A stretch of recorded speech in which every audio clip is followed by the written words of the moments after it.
pra. Dhe pyetja ime është pra çka nëse po e nis me ju që gjykata kushtetuese i jep të drejt presidentës.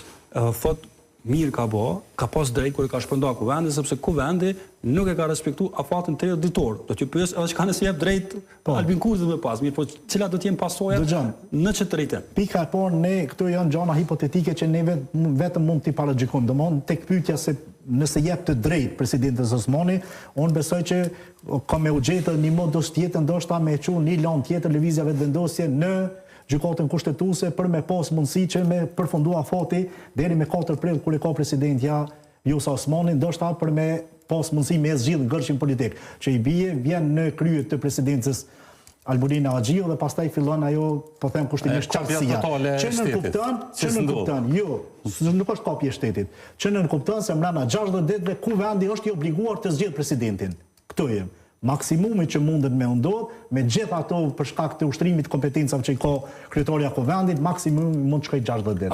Dhe jemi prapë në një situatë kur gjykata ka gjas, këto janë hipotetike, pra mirë po flasim prej atyre që nëse i kënaqsh të dyja palët, pra duke i dhënë të drejtë presidentës, do të thotë ke pas drejt me shpërndar kuvendin, mirë po ka ekzistuar që kjo situata ku kuvendi s'ka qenë i konstituar 60 ditë më herët. Në ndërkohë po ma rikujton në diçka.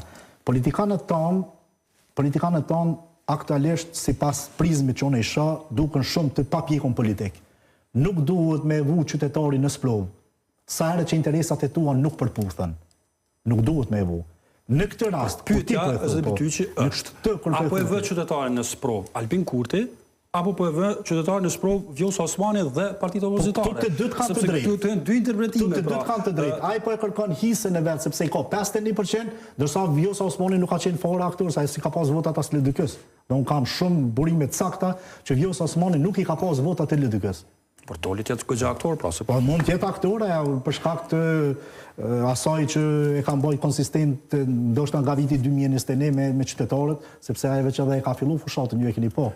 Me që se përmendet fushatën, regjia do ta bëj gati një deklaratë zonës Osmani, këta kisha pjesën e fundit për ta diskutuar, po me qenë se përmendet fushatën, do sjellëm një deklaratë zonës Osmani se çfarë ka deklaruar pikërisht kur është pyetur se apo bën fushatë. Falenderoj qytetarët për krahjen, për dashurinë që na kanë dhënë, për faktin që kanë qenë pranë nesh çdo ditë për çfarë këtyre 5 viteve, edhe për ndirin e madh që ma kanë dhënë që t'i përfaqësoj ata brenda e jashtë për gjatë këtyre viteve. Thjesht janë takime falenderimi siç i ka ato dhe shumë prej këtyre që sapo i patëm këtu. S'është fushatë, do të thotë që janë takime falenderimi. Puro fushatë e pastërt. Prej ditës kur ka ardhur Lipian deri sot, kjo është fushatë e pastërt. Edhe si